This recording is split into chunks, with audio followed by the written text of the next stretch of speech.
Friends, நான் இன்னைக்கு Tata கெமிக்கலோட chart and ஃபண்டமெண்டல analyse பண்ணி நான் உங்களுக்கு சொல்ல போறேன். இன்னைக்கு இங்க ட்ரேட் ஆகி முடிஞ்சிருக்குன்னு பார்த்தீங்கன்னா, 991ல ட்ரேட் ஆகி முடிஞ்சிருக்கு. இதோட புக் வேல்யூ பார்த்தீங்கன்னா, ₹840 தான். பிரைஸ் டூ புக் வேல்யூ பார்த்தீங்கன்னா, 118. அதாவது புக் வேல்யூலேருந்து கரண்ட் பிரைஸ் வந்து ₹150 தான் அதிகமா புக் வேல்யூலேருந்து ட்ரேட் ஆகிட்டுருக்கு. நல்ல ஒரு அட்ராக்டிவான வேல்யூல இருக்கு. நல்ல ஒரு ஃபேர் பிரைஸ்ல இருக்கு. ஸோ ஒரு லாங் டேர்முக்கு கன்சிடர் பண்ணுறவங்க இந்த ஸ்டாக்கை கன்சிடர் பண்ணலாம்.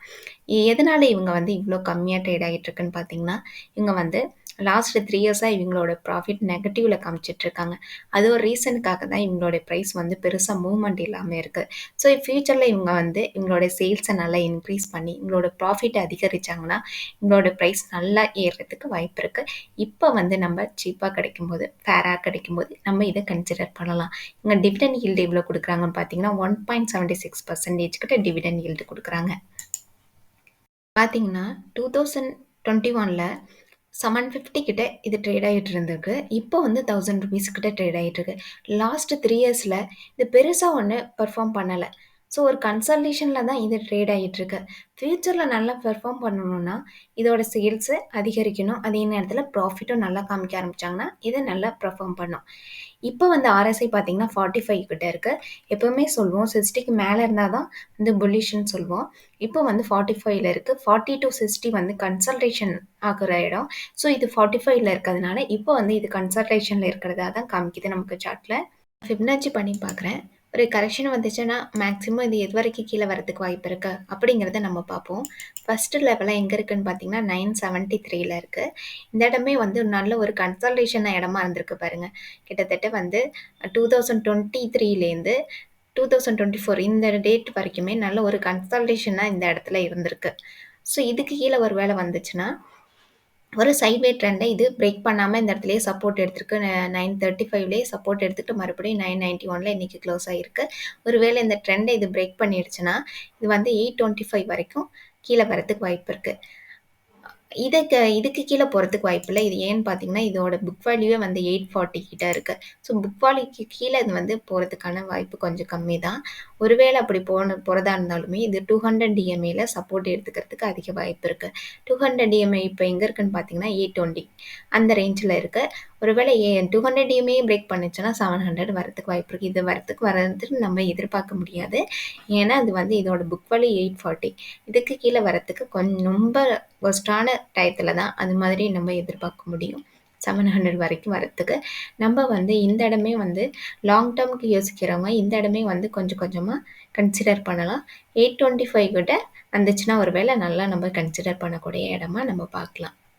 டாடா கெமிக்கலோட ஃபண்டமெண்டலை நம்ம பார்க்கும்போது இது வந்து இண்டஸ்ட்ரி பியை விட ஸ்டாக் பி நல்லாவே கம்மியாக இருக்குது. நல்ல ஒரு ஃபேரான பிஇயாக இருக்குது. பார்த்தீங்கன்னா இண்டஸ்ட்ரி பி வந்து 34 கிட்ட இருக்குது. ஸ்டாக் பி வந்து 14 கிட்ட தான் இருக்குது.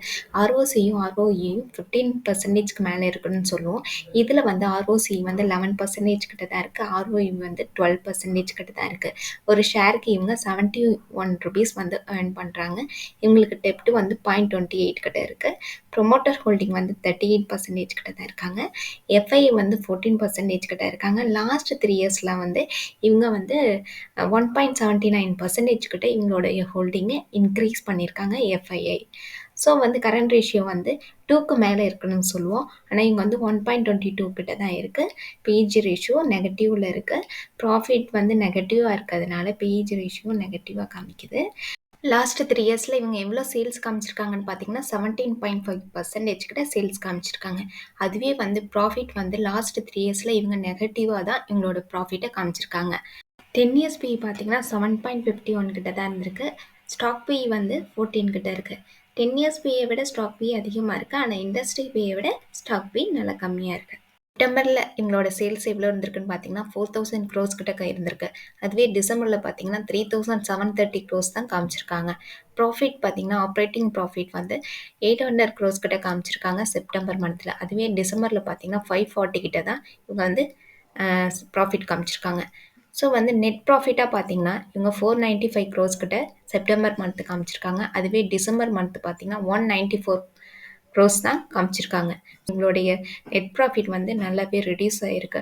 அதோட ரீசனுக்காக தான் இதோட ஸ்டாக் வந்து நல்லாவே பெர்ஃபார்ம் பண்ணாமல் இருக்குது. ஸோ ஃப்யூச்சரில் இவங்களோட ப்ராஃபிட் இன்க்ரீஸ் ஆனால் இவங்க நல்லா பெர்ஃபார்ம் பண்ணுவாங்க.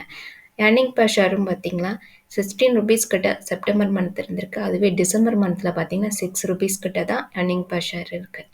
ப்ரொமோட்டர் எவ்வளோ ஹோல்டிங்கில் இருக்காங்கன்னு பார்த்தீங்கன்னா 38% கிட்ட ஹோல்டிங்கில் வச்சுருக்காங்க. எஃப்ஐஐ வந்து 14% கிட்ட ஹோல்டிங்கில் இருக்காங்க. டிஐ வந்து 20% கிட்ட ஹோல்டிங்கில் இருக்காங்க. கவர்மெண்ட் கிட்ட 0.03% கிட்ட ஹோல்டிங்கில் வச்சுருக்காங்க.